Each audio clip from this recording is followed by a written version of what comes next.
activity and advise all listeners to learn their state and federal marijuana laws by visiting NORML.org, NORML.org. Opinions and claims made by guests and advertisers of NORML Show Live are their own and do not necessarily reflect the philosophy and policies of NORML. Listener discretion is advised.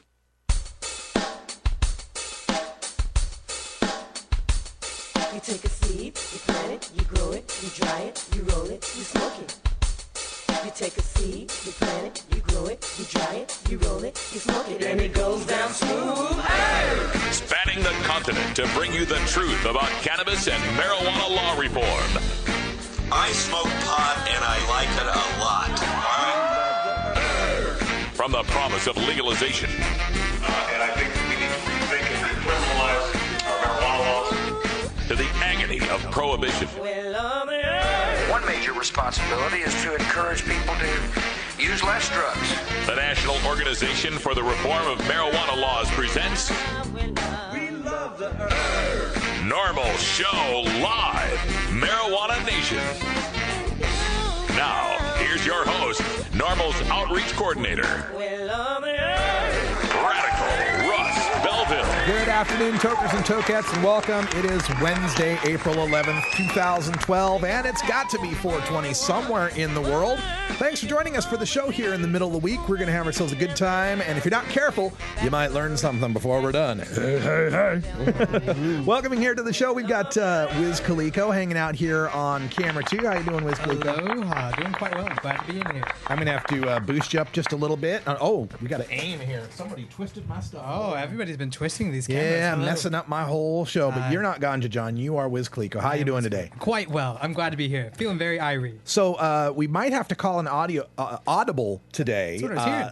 Normally, we would do the Irie Island Hour tonight at 8 o'clock live, and we still might, because I'm still not sure. But I got this invitation from one of the prominent attorneys here in town to attend a fundraiser dinner meet and greet with Ellen Rosenblum, one of the Democratic candidates for Attorney General. I know you're excited about that. Oh, yeah, that was great. SSDP and I went out there and got to see her debate at Willamette Law School against Dwight Holton, who is a former U.S. attorney here in the state. And, yeah, we're looking forward to her. She's a big supporter of our movement. So. Yeah, so we hope to get more information and more talk out of her. We'll see if we can get an interview or endorsement or something. It'll be a lot of fun out there. Also joining us here in the studio, we've got Brian the Red hanging out there at the end table. How you doing, Brian? I always look like a ghost on your whitewash. I know. The light in this room is terrible, and I tell you, folks, I'll have to do something about that one of these days. We are going to fix that someday. I know we get all washed out and can't see what's going on, so we will get that fixed as soon as we can. Also joining us from the virtual studio in Grastoria is our news editor, Cannabis Carrie. Hi, Carrie. Hi.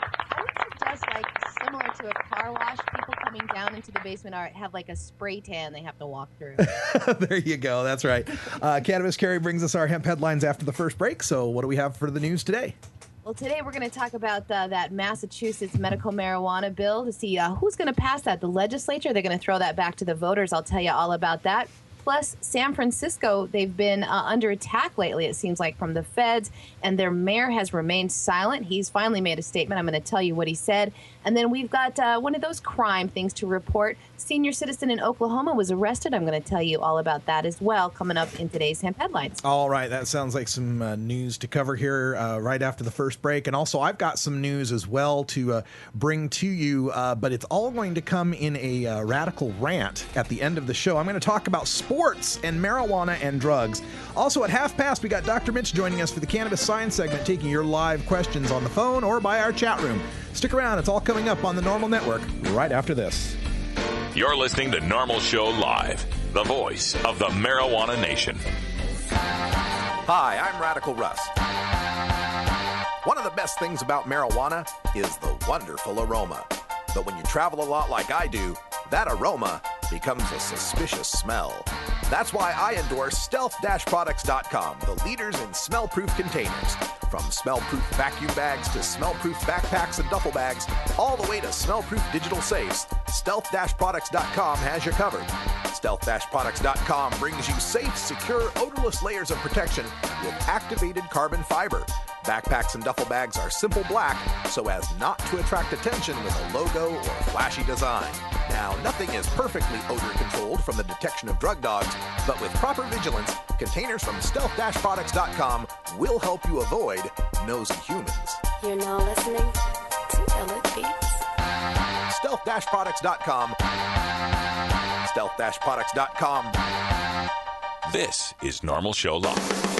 Weedmaps.com. I'm Radical Russ from NORML. In my job as outreach coordinator, I travel every month, and when I'm on the road, I need a fast, accurate way to find the medical marijuana dispensaries in the area. So I turn to Weedmaps.com. Weedmaps.com has the best dispensary locator online or on your mobile device. Search by zip code or let Weedmaps find you, and in seconds you'll have the addresses, phone numbers, and customer service reviews for the medical marijuana dispensaries in the local area. Weedmaps.com also has a section devoted to helping you find a doctor who understands and recommends medical marijuana under your state's law. You can even check prices on the Medical Marijuana Stock Exchange. Coming soon, you'll even be able to find the listings of NORML attorneys and chapters, local head shops and grow shops, and the best weed-friendly businesses. Weedmaps.com has the information you need to be an informed cannabis consumer. Visit Weedmaps.com today, a proud sponsor of the NORML Network. Inhaling deeply of the sacred smoke.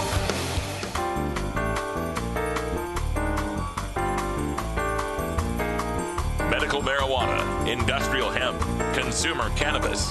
It's time for this week's NORML News with Cannabis Carrie. The bill seeking to legalize medical marijuana in Massachusetts had a hearing on Tuesday in front of the legislature's Committee on Public Health.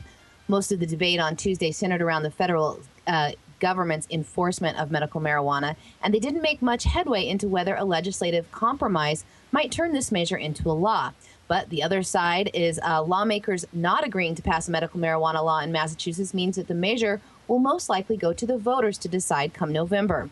Two bills before the Public Health Committee on legalizing medical marijuana, Senate Bill 1161 and House Bill 625, have been sent to a study. Now, that's a legislative move that almost always ends the chances of a bill passing. A co-chair of the committee, Representative Jeffrey Sanchez, said the committee isn't working on anything that would stop the planned ballot question. He did express his concerns on Tuesday in committee that the potential for prosecution by federal authorities is more real than ever given the recent California raids. If the bill was passed back to the legislature, they would have until May 1st to either pass the initiative as written, draft their own version of the legislation, or just refrain from acting on it, which after Tuesday's debate seems the most likely outcome. Now, that bill will continue its process as a voter initiative and go on towards a November ballot. Backers of the bill would still have to collect an additional 11,485 certified signatures by July 3rd, a process they say would not be a problem. And this is too bad. A little side note to this story, not entirely surprising, though. That big rivalry between U.S. Senator Scott Brown from Massachusetts and the Democratic candidate Elizabeth Warren, who is running for a seat, has already begun making the news. Both candidates have declined to answer a question about whether they support or oppose the medical marijuana bill that will most likely be on the November ballot. On Tuesday, Senator Brown said in response to the question that he wanted to learn more about the actual proposal before he took a position on it. Now, he's a Republican who's in the office now. Elizabeth Warren, the Democratic candidate, said she looked forward to a public hearing on the measure. And even though the question was about legalizing the medical use of cannabis, the Massachusetts Democratic candidate offered that she does oppose outright legalization of marijuana. Well, Mr. Marsh, it looks like you are in perfect health. Your blood work came back great and all your vitals appear normal. All right. Yep, you check out fine. That's great. So can I get a referral from you? For what? Medicinal marijuana. There's a shop that opened in the old KFC and they said I needed a doctor's referral to buy weed. Mr. Marsh, you don't qualify for medicinal marijuana. But you said I'm totally healthy. Medicinal marijuana is for people who aren't healthy. AIDS patients, cancer patients, you know, people going through chemo. The THC helps them eat and take the pain. You are in fine shape. Well, that sucks. I don't understand what the intransigence is here by, well, I can understand Scott Brown perhaps, but Elizabeth Warren not wanting to have a public pronouncement on medical marijuana. In a state like Massachusetts where they passed decriminalization by a 2-to-1 measure, where they support medical marijuana by about an 80% majority, it seems like a no-brainer that somebody would want to support what is very popular among the people. The only problem is that medical marijuana isn't that popular among the people that really count in this country, the corporate people. Now, there's been an uneasiness in the Bay Area in California among the patient population, and it feels a bit like the uneasiness that has plagued those in Southern California areas, mainly LA County. We've long reported that the Bay Area, specifically Oakland and San Francisco, have had more success in winning over the minds of local politicians. Richard Lee's Oaksterdam University, although had challenges, had been working in harmony with the Oakland City Council for years. That's why the closure of long operating dispensaries in San Francisco and the raid on Lee's University have come as a big blow to the cannabis activists in Northern California. Now, the San Francisco mayor, Ed Lee, had so far been silent on the raids and the closures that have occurred so far in 2012.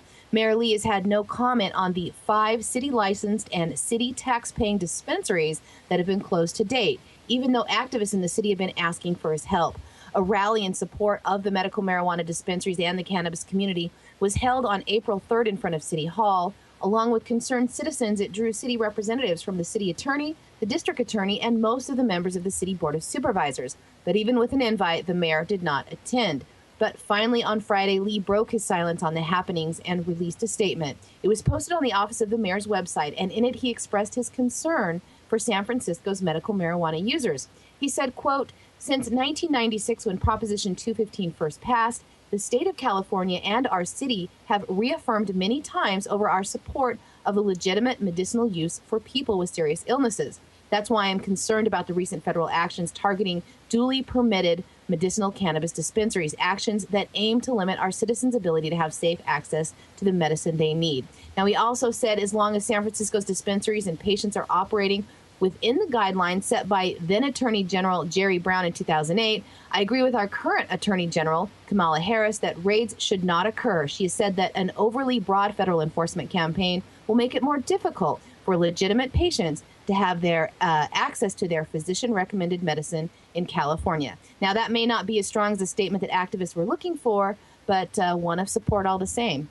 Yeah, it's good to hear the mayor finally coming out and issuing some sort of statement of support for the medical marijuana program. I mean, San Francisco is basically ground zero for medical marijuana in America. Going back to the early 90s, even the late 80s, when the first cannabis buyers clubs were helping out the patients that were suffering from the AIDS and HIV epidemic that took place at that time, that was being ignored by our federal government. I mean, Ronald Reagan didn't even utter the word AIDS until the very end of his term, I believe.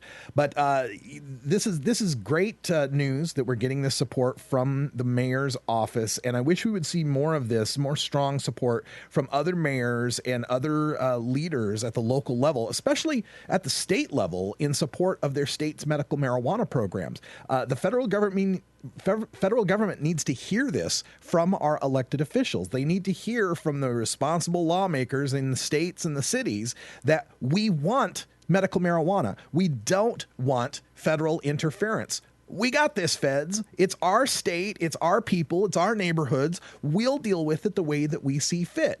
Now, we understand there's federal supremacy and all that, but this is one case where the federal government just needs to back off. It's really no business of the people in Washington, D.C., whether or not the people in San Francisco are given safe access to their medicine. And as always, the one thing I wish I could get through to the opponents of medical marijuana is that shutting down dispensaries and shutting down access doesn't stop people from being sick. It doesn't magically heal anyone. All you do is you take a very desperate, sick or disabled person and put them at the mercy of the black market. You put them at the mercy of people who may not have compassion as one of their top guiding principles, who'd be fine with just keeping the buds and selling off the shake and the worst parts of the harvest and keeping the good stuff to sell on the black market. That is what you're promoting here. What they need to understand is that the demand will always be there. The patients will always be there. It's just a question of whether or not they're going to be contributing to society, they're going to be regulated by the cities, and they're going to be contributing to the tax base of the location where the medical marijuana is being accessed. And a retired DHS worker in Oklahoma is being accused of running a large marijuana operation out of her home in Veneta. After a tip to police on a police line that said marijuana was being sold from the home, Craig County investigators began an investigation into the activities of 73-year-old Darlene Mays. They put her under surveillance for 5 months. On Monday evening, they made their move and served a warrant on her home Around 6:45 p.m., state narcotics agents, along with the Veneta police and Craig County deputies, raided Mrs. May's scenic farm in Oklahoma. Agents found 6 pounds of marijuana, all packaged up for sale, a few guns, and a pile of cash. The senior citizen had $277,000 in cash stashed in places around her home, much of it in plain sight. They believe that Mays was supplying marijuana to people in Veneta and the nearby Tulsa city as well. County Sheriff Jimmy Suter optimistically told reporters, quote, "We think we really put a big dent in the drug trade in northeastern Oklahoma." He also said that geographically speaking, they are right on the corner with Arkansas, Missouri, and Kansas close by. He said, again, here's a great quote from him, "We feel like it was coming in from all over, and we think this was a really, really good arrest," unquote. The money seized will be divided between the Craig County Sheriff's Office, Veneta Police Department, and Craig County District Attorney's Office. The police say they are putting their share of the money right into more drug interdiction programs and equipment, along with sending police to get schooling on drug enforcement. Darlene Mays faces a total of 5 criminal charges: possession of marijuana with intent to distribute, maintaining a dwelling where drugs are kept or sold, possession of a firearm in commission of a felony, and failure to affix tax stamps. Authorities say they may have more arrests since this investigation is ongoing. Russ, she really should have gotten those tax stamps. Oh, yeah. Got to get those tax stamps, man. I hope we all feel a lot safer that this 73-year-old criminal mastermind has been put out of commission here. Jeez. What other sort of crime do you ever hear of people in their 70s or even sometimes their 80s being involved with? I mean, this kind of goes to show that it's not exactly the most dangerous, crazy thing in the world to try to take on. I mean, and especially when you're dealing with folks that are, in their 70s, in their 80s, what else are they going to do for a living? They're not going to go out and, I guess they could be greeters at Walmart. I guess that's the choice here. Now, this is a situation that, once again, is possible because of prohibition. I don't think it's a bad thing that the 73-year-old was helping people, get weed and was making money on weed. I don't got a problem with that at all. I wish, though, that it was legal so that she could continue to do that. So she could run a boutique or a store or a delivery service or something like that. There are so many opportunities. There's such a great economy involved here in marijuana that it's just a shame that we continue to turn it into warehousing people. Here, arresting someone who's 73-year-old, what are we going to do with her? Put her in a cage for the rest of her natural life? I mean, is that going to make us any better as a society? Let's put these people to work for our society. Let's put this economy to work for our society by taxing and regulating it, by creating jobs for these people that could use the jobs in our society, by making a world where this money doesn't go to the buying the Xbox or a video game for some dealer, that it actually helps to fund a school or a food program for the needy or housing assistance, something that would be a greater benefit than what we're doing now, which is just continuing to fund and fuel this prison industrial complex. It's got to end, and it can't end soon enough. All right, Carrie, thanks for that news. And I also wanted to bring up this interesting little tidbit coming from the Dutch news service in the Netherlands. Pollen thought to come from a marijuana plant has been found in a grave in Gelderland dating back 4,200 years. As well as what is thought to be cannabis sativa, the grave contained meadowsweet. Both plants have medicinal and pain-relieving properties, leading archaeologists to believe that the person in the grave may have been ill. The grave itself was lined with wooden planks and, given the amount of meadowsweet traces, the dead person may have been laying on a mat of the flowering plant, the archaeologist said. So there we go, Dutch medical marijuana dating back 4,200 years. Well, obviously this Bronze Age Dutch man did not realize that marijuana is a Schedule I controlled substance with absolutely no medicinal properties. How many more years of safe use do we got to give them? Before we leave you, I wanted to remind you about our WePay donation page that we've got going up at stash.normal.org. We have crested 80%. We're over $3,400. We're trying to raise $4,200 by 4/20. So that means we only got 9 days left. You can visit our site at wepay.com/donate/NSL, or you can go to our blog at stash.normal.org. And every bit of money that you donate to that fund goes to pay off the expenses for us to travel to Denver, Denver and Tucson and Dallas and Los Angeles and all the different places we're going to go. San Francisco this year to bring you live events right here at live.normal.org. So visit our blog, stash.normal.org. Contribute today. All right, you know what that sound means. I think it's time that we take a break. I think it's time we take a break and see if we can find ourselves some 4,200-year-old medical marijuana. Or maybe 42 minutes old. It's 20 after the hour, and we have to take a short break, if you know what I mean.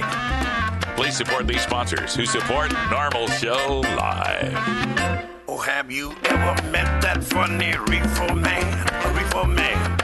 Have you ever met that funny reefer man? A reefer man. If he said he swam to China, he would send you South Carolina. Then you know you're talking to that reefer man. The law offices of Omar Figueroa would like to remind you to stand up for your rights. Please do not give up your precious liberties.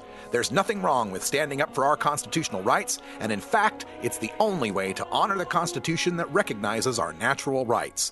Treat law enforcement with respect and respect the Constitution by standing up for your rights.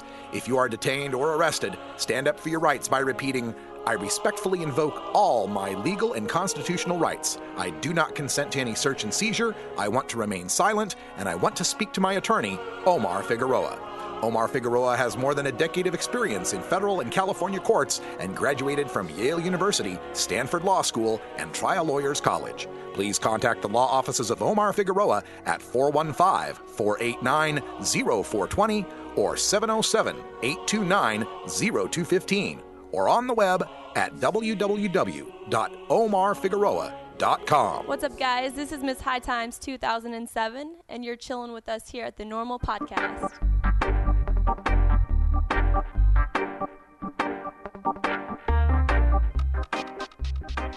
It's time for your daily Toker Tunes, the best in 420 friendly music from all genres that uplifts, entertains, and informs the public.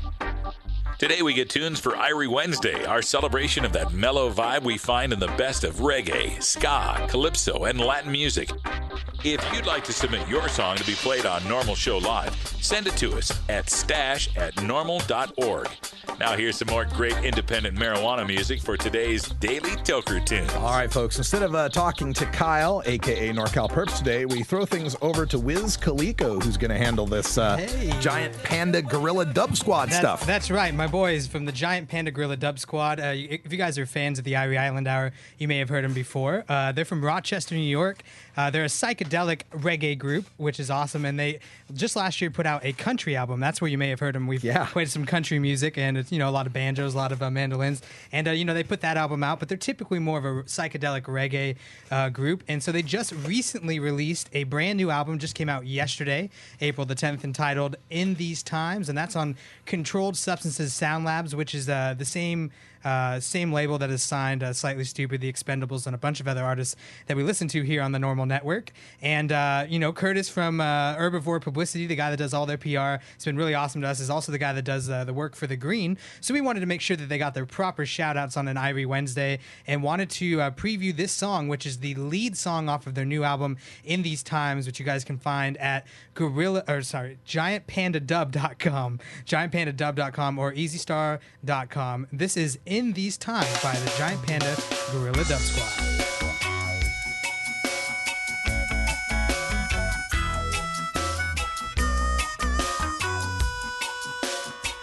What was that, Khalico? Oh, yeah, by the way, it's called Change You, not In These Times. That's the album cover. Appreciate it. Right back after this.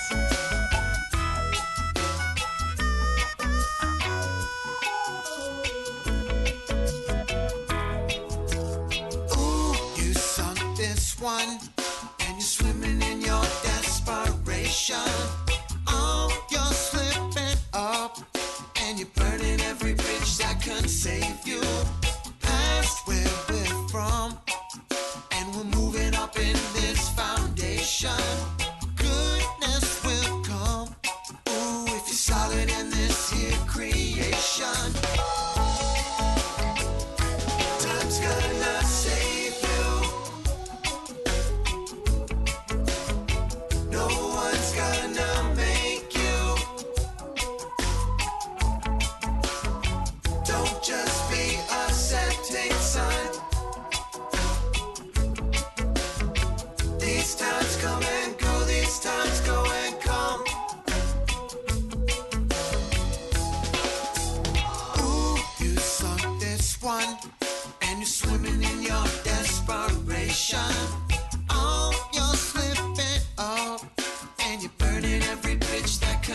save you. Past where we're from, and we're moving up in this foundation. Goodness will come, ooh, if you're solid in this here creation. Time's gonna save you. No one's gonna make you. Don't just be a setting sun. These times come and go, these times go and come. Time's gonna save you. No one's gonna make you. Don't just be a setting sun. These times come and go, these times go and come.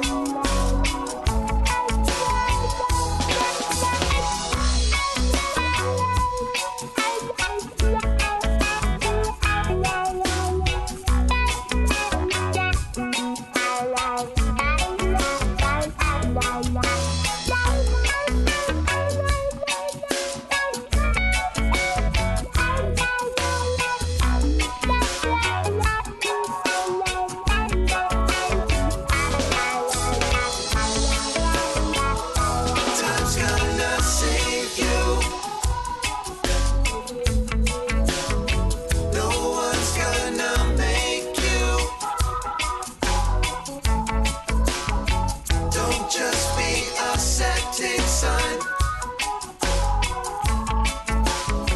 These times come and go, these times go and come. Time's gonna save you. No one's gonna make you. Don't just be a setting sun. These times come and go, these times go and All right, wanted to be sure to plug that the Giant Panda Gorilla Dub Squad is going to be at Incredibles Extravaganza, which will be there in Denver for the same time as the High Times Cannabis Cup. So be sure to check them out, 420 weekend in Denver. And on giantpandadub.com.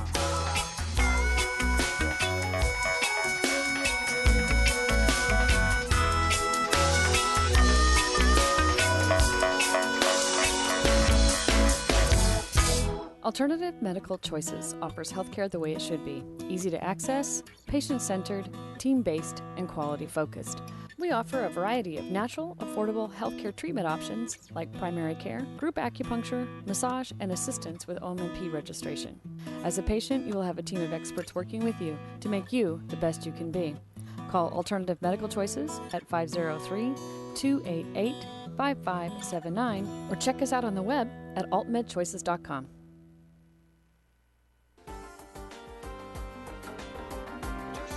Warning.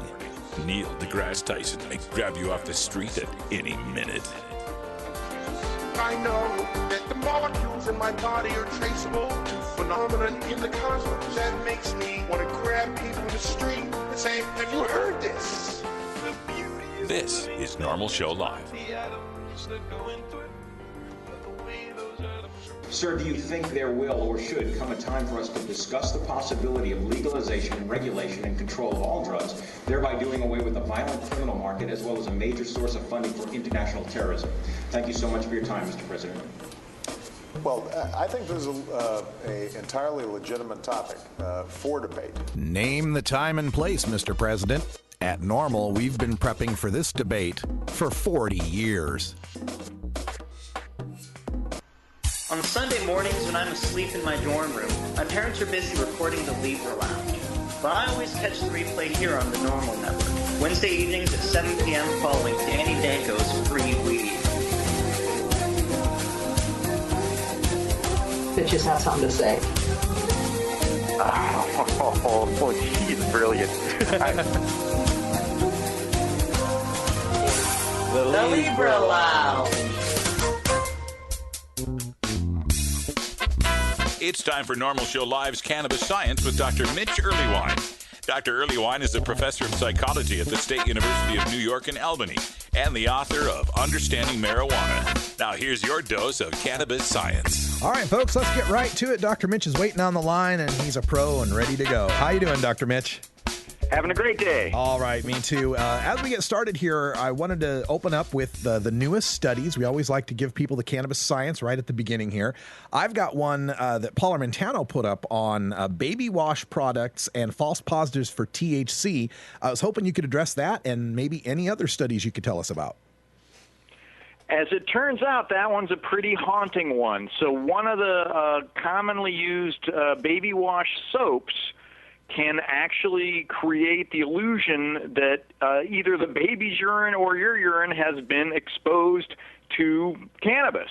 And they didn't really go crazy with this in the way I thought. I thought they'd throw a ton of the soap in with the urine and something like that. It was not heavy-duty use of the soap that was enough to actually make it test positive.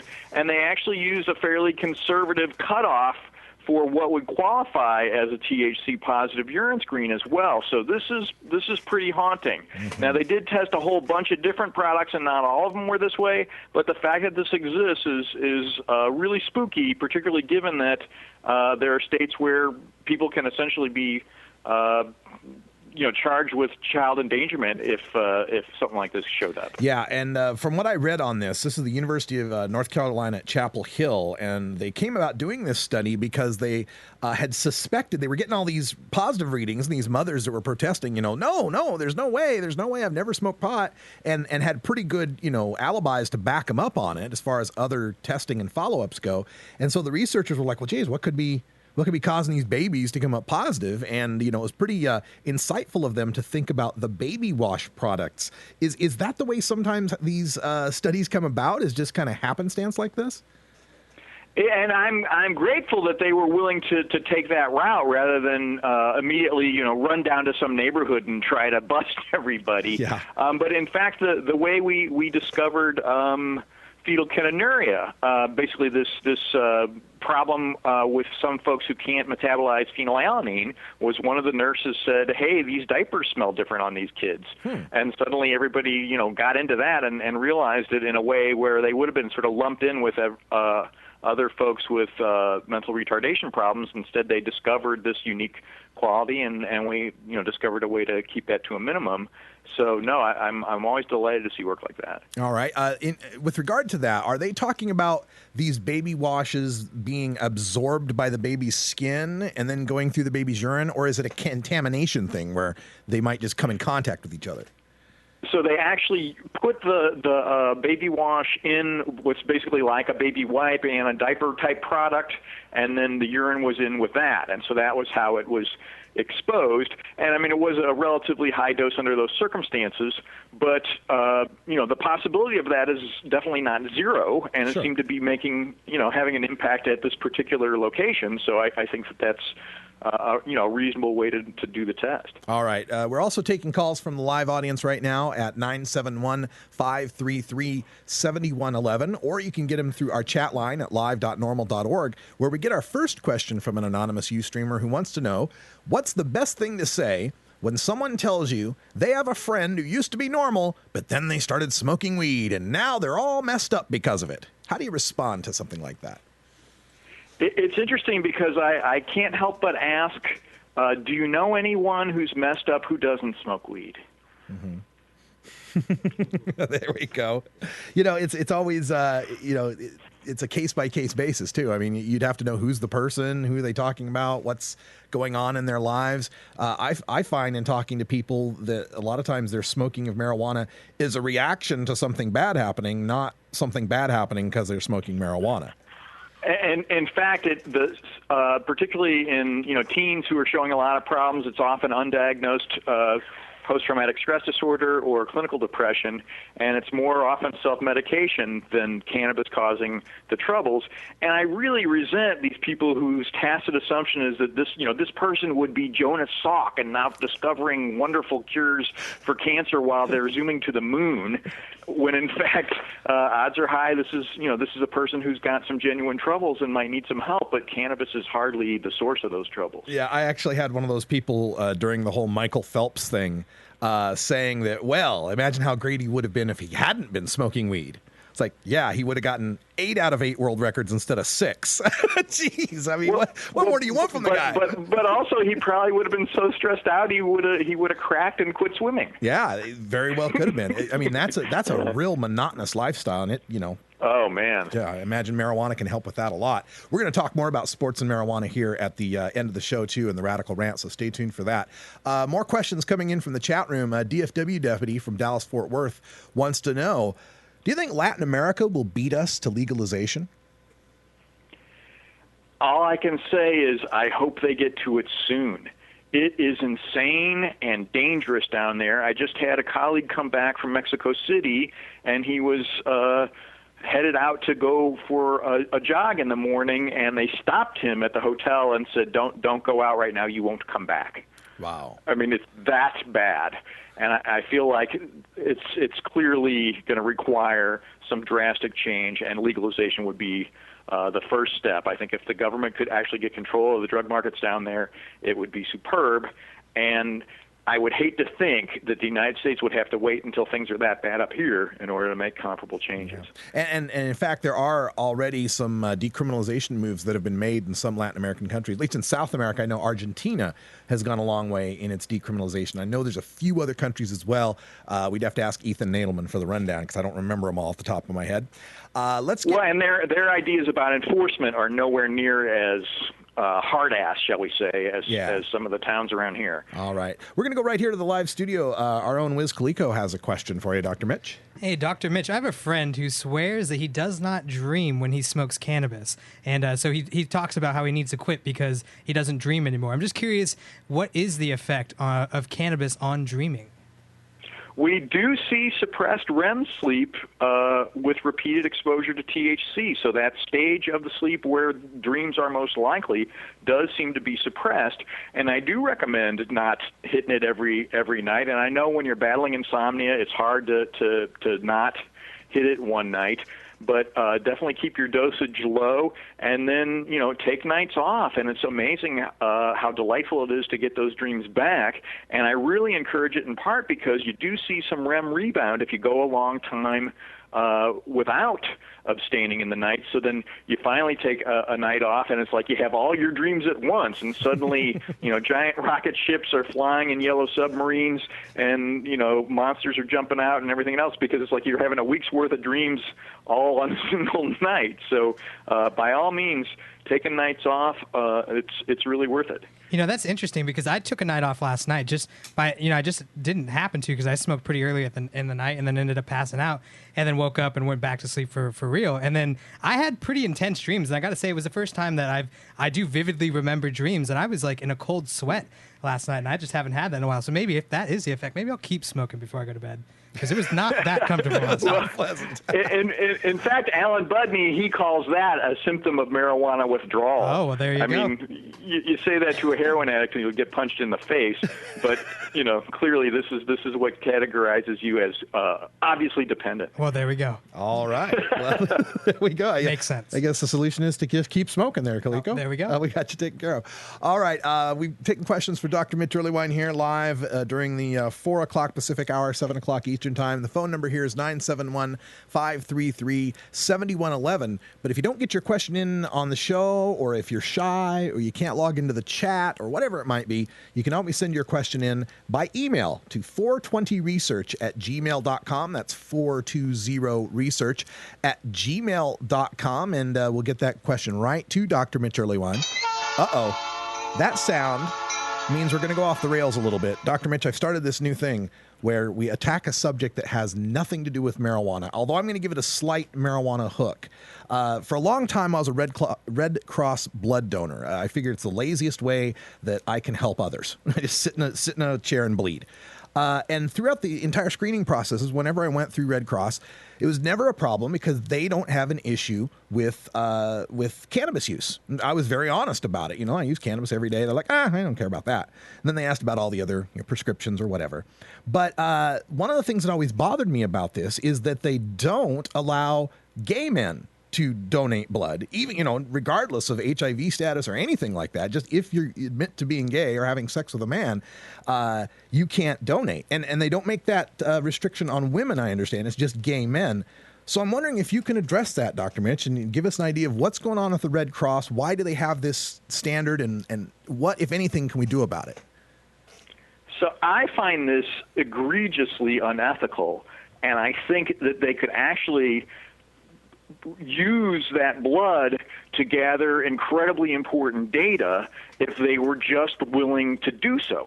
If you can imagine a situation where, in fact, we'd have sexual orientation or at least sexual experience as part of the data set for where this blood came from, first of all, we could dispute this ridiculous idea that all gay men have HIV, which is absolutely insane, retarded, horrible stereotype. But we could also, if we do find blood that does have HIV exposure, imagine that as a wonderful resource for subsequent research.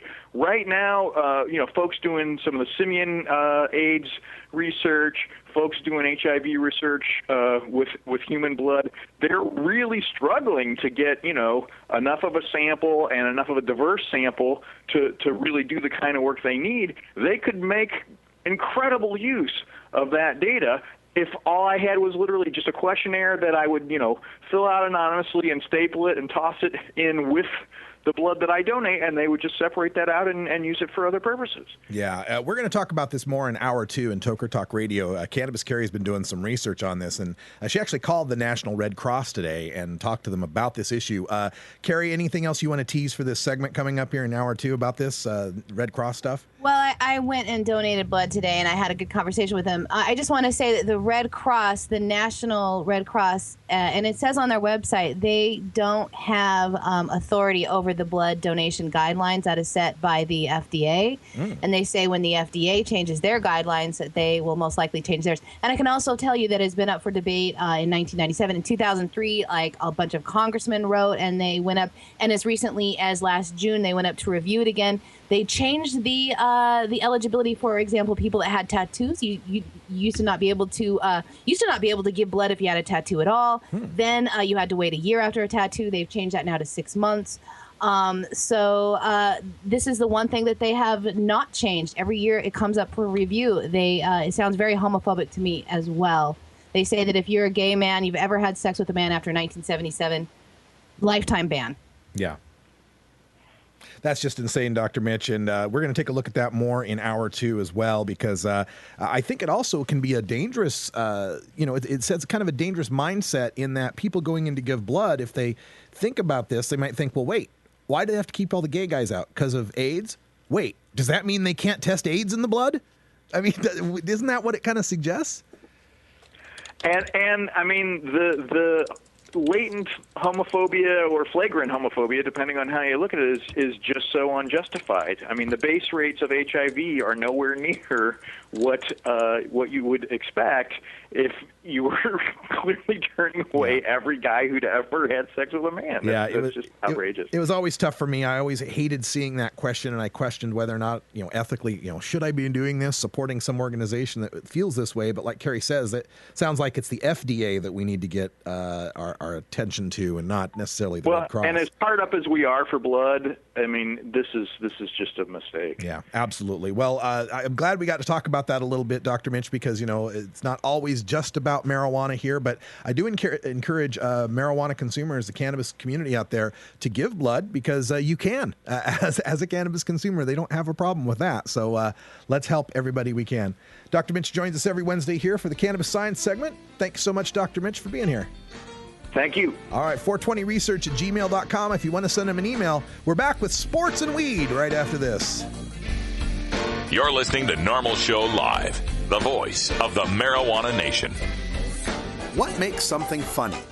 How does humor impact health and psychological well-being? How can you incorporate humor into everyday life? A concise, reader-friendly introduction to an important but often underappreciated topic in modern psychology, Humor 101 explains the role of comedy, jokes, and wit in the sciences and discusses why they are so important to understand. Psychology professor Dr. Mitch Earlywine draws from his personal experiences in stand-up comedy to focus on how humor can regulate emotion, reduce anxiety, and diffuse tense situations, expose pretensions, build personal relationships, and much more. He irreverently debunks the pseudoscience on the topic of humor and leaves readers not only funnier, but better informed. It's part of the Psych 101 series from Springer Publishing, Humor 101 by Dr. Mitch Earlywine, Ph.D. You want answers? I'm as mad as hell, and I'm not going to take this anymore. You want answers? You have offended my family. I think I'm entitled. You want answers? I want the truth. And you have offended Shaolin Temple. You can't handle the truth. Surely you can't be serious. I am serious. And don't call me Shirley.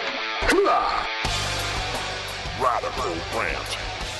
All right, folks, today I wanted to rant a little bit about this craze lately in the sports world to go after marijuana. Now, the latest stories, Carrie's brought these to us in the news, mostly involve the Detroit Lions. I don't know what it is with the Detroit Lions, but 3 of them have been busted. One guy's been busted twice, and that became one of our stories that we talked about here. And we've also seen it in Major League Baseball. Of course, the case of Tim Lincecum, the Cy Young Award winner. We've seen it in mixed martial arts as well. And I've got a few stories, kind of a grab bag of sports and marijuana stories that I wanted to bring up. But I wanted to start my curiosity was piqued about this. My interest was piqued about this when I saw this video that someone turned into me today. I got it through my Twitter feed. Let me share this with you. This was recently at the Toronto Blue Jays Major League Baseball game when somebody showed up to the game dressed as a marijuana leaf. It's a nice costume, I have to admit. Big old puffy green leaf with heavy lidded bloodshot eyes. Looks like he's carrying around like a fake bong or something. Very cartoon looking. It kind of has white gloves like Mickey Mouse gloves on or something. But there they are, the staff of the Toronto Blue Jays security leading out this costumed character representing marijuana. Awful, terrible. We just can't have drug references. Just can't have drug references around the children. I really wish people would get this straight. That we're talking about a baseball game. Mom, baseball, apple pie. It's as American as apple pie, they always say. And here somebody shows up representing drugs. Representing drugs in one of our Major League Baseball stadiums. I just could not believe that. In fact, I was so shocked and dismayed by this that I had to find another video of something more wholesome, something more American, something traditional, and something that just exudes baseball. That's right, the Milwaukee Brewers. This is Miller Park. This is the home of the Miller Brewing Company's Milwaukee Brewers. Miller Park, the major brewer. And the team is actually named the Brewers. It's actually named after drug manufacturers. We have an entire team dedicated to drug manufacturing. This is the inside here of Miller Park, a very beautiful Major League modern baseball stadium. There's a little slide up there in the corner, if you can see that. That's sponsored by another alcohol kind of thing. I can't quite make it out there. For some time, they had kind of the big brewery thing in the middle of the field. I think that's changed a little bit now, but yeah, this is all okay. Brewers, Klamath beer, and so forth. That's all great. We can have that kind of drugs in our Major League Baseball stadiums. We just can't have the marijuana leaf running around in the Major League Baseball stadiums. That, of course, is the major problem here. So, of course, obviously, tongue-in-cheek here, calling out the hypocrisy of Major League Baseball here. And when we get into other sports, I want to talk about this Detroit Lions thing and the pain that these players go through. Or I should say the NFL wants to go after these players for using marijuana, and it's obviously because of the whole family-friendly thing and the drug thing, and it's illegal and all of that. But if we put that aside for a minute, we just think about the health and well-being of these players. Marijuana ought to be mandatory in the NFL. There ought to be bongs and vaporizers on the sidelines. And first of all, let's not even get into the whole New Orleans Saints situation where they were paying bounties for players to go headhunting to take out ACLs and stuff like that, to the point where the NFL had to suspend the head coach for a year, right? I don't even go that far. But just with respect to the sport itself, the amount of painkillers that these guys are given is just astounding. I looked this up from a report that was out last year, coming from from ESPN. And this was, they did a major expose on this. A study commissioned by ESPN and assisted by the National Institute on Drug Abuse shows that retired NFL players misuse painkillers at a rate of 4-to-1 compared to the general public. Miami Dolphins tight end Dan Johnson's teammates called him King of Pain because of the myriad injuries he suffered throughout his career from 1983 to 1987. He became addicted to painkillers after 2 back surgeries. Quote, "I was taking about 1,000 Vicodins a month," he told ESPN. People go, "That's impossible. That's crazy." No, it's exactly what I was taking. I mean, believe me, I'd love to be off medications. That's my worry every day, to make sure I have medication. More than half of the surveyed former players reported using prescription painkillers during their playing days. Of that same group, 71% admitted misusing the drugs during their time in the NFL. So we're really concerned about whether a player from the Detroit Lions got busted with a blunt. And meanwhile, these guys are doing up to 1,000 Vicodin a month? Really? But for some reason, we don't have the same zeal to want to crack down on these guys. For some reason, in the NFL, there's this reluctance to want to come down on the prescription drug abuse that's going on. And for some reason, I just can't put my finger on what that might be. Oh, yes, I remember. Pharmaceutical advertising. When you're a quarterback in the NFL,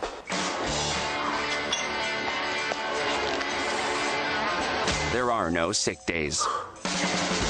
Vicks DayQuil defeats 5 cold and flu symptoms. In the NFL, you can't win tomorrow if a cold keeps you up tonight.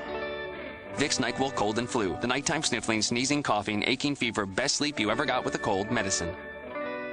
Yes, that might be part of the reason why the NFL doesn't want to crack down too hard on these prescription drug companies and all the painkillers they're abusing. And folks, this is in the headlines all the time. Kaliko was just reminding me, what's that story with Ryan Leaf out in Montana? Ryan Leaf was arrested twice in the same weekend for burglarizing a house trying to get OxyContin. Yeah, that's how bad these guys get addicted to this stuff. And yet we want to have a big concern, a big worry over whether or not they're using marijuana. That just seems so insane to me. Now, I'm not saying that they should be necessarily promoting it. I mean, I said that tongue in cheek, it ought to be mandatory. But, obviously it's an illegal drug. They can't be promoting it. And if a guy gets busted with it, I can see why that's a PR problem. But punishing these guys, trying to push them into using something that's more dangerous and not cracking down on this abuse of prescription painkillers that are truly harmful to the long-term health and safety of these players, it's just insane to me. But again, it kind of shows how the NFL just goes through these players.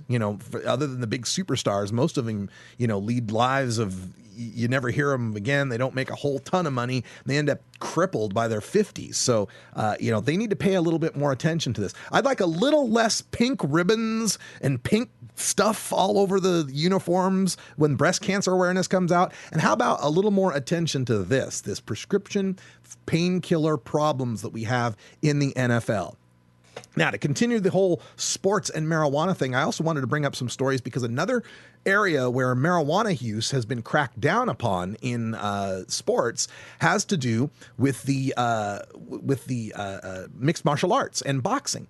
And this is a story that's just coming up from Sports Illustrated. The California State Athletic Commission voted on Monday to approve a amendment that allows for the therapeutic use exemptions for combat sports athletes who use drugs that are currently banned by the state agency, as long as they're using them for medical purposes, including testosterone and marijuana.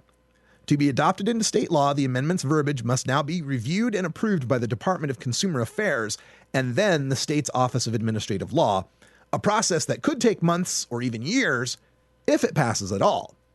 This is loosely modeled after the exemption process the World Anti-Doping Agency uses for Olympians.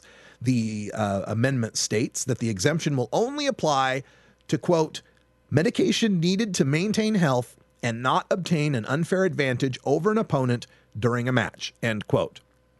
Now, again, most of this is dealing with the detection of testosterone in mixed martial arts fighters, namely one UFC middleweight, Dan Henderson, who tested positive for the banned substance when he fought Mauricio Shogun Rua, but he was given a therapeutic use exemption for that testosterone. However, the exemption with proper medical documentation would also be applied to medical marijuana. And this would be great news to fighters Nick Diaz and Toby Tigerheart Greer, a good friend of the show, who have both gone rounds with the Athletic Commission over their medical marijuana use. And you know what I always say, if you're willing to get into a cage with a well-trained human being whose sole purpose is to punch you into unconsciousness or break your joints to the point of pain and submission, then we really ought not to be worrying whether or not they're smoking weed to get over that. That would seem kind of obvious to me. But this crusade against marijuana in pro sports, again, I think we can certainly point the finger at where it's coming from. It's coming from this intertwining, this reliance on the advertising revenue that comes from pharmaceutical companies and comes from alcohol companies. Knock heartburn into a whole new zip code. 24/7. Satisfaction. Guaranteed. Prilosec OTC. Heartburn gone, power on. These are the official heartburn remedy sponsor of the NFL. The official heartburn remedy sponsor of the NFL. Go to the tailgate, drink all the beer, have the ribs, have all the crappy food. And when you get the heartburn, we've got the Prilosec OTC for you, the official heartburn sponsor of National Football League. It just seems so obvious when you look at it this way. And for one more commercial break, I wanted to bring up this one, talking about sports, marijuana, and weed. This is the one that played on the Super Bowl. And for most of us in the community, it almost feels like they're trying to say something here. Let's see if you enjoy this one. Prohibition is over. The war ends. Yes, it's that Budweiser ad where they show all these great events throughout American history. The 50s, the 60s, the 70s, the moon launch. And Budweiser is always there.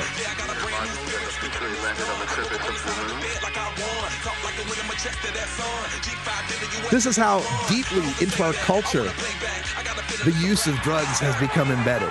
As long as those drugs are liquid and produced by a major American corporation. Actually, international corporation now. Anheuser-Busch is owned by InBev. But there's big money there in alcohol promotion, and that big money helps to fund the NFL and those huge stadiums. So it's no surprise they want no competition from marijuana. Great times are waiting. Grab some buds. They're even using our language. Grab some buds. Live the high life. It couldn't be more clear if we spelled it out for you.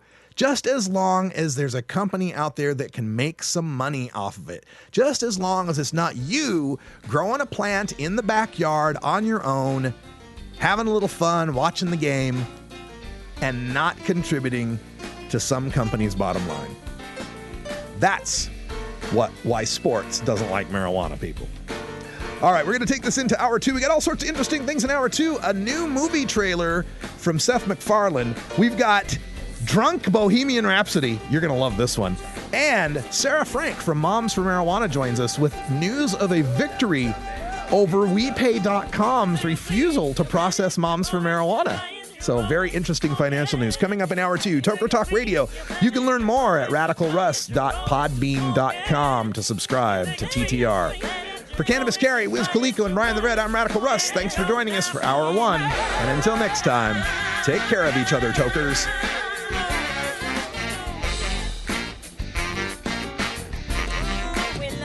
We love the earth.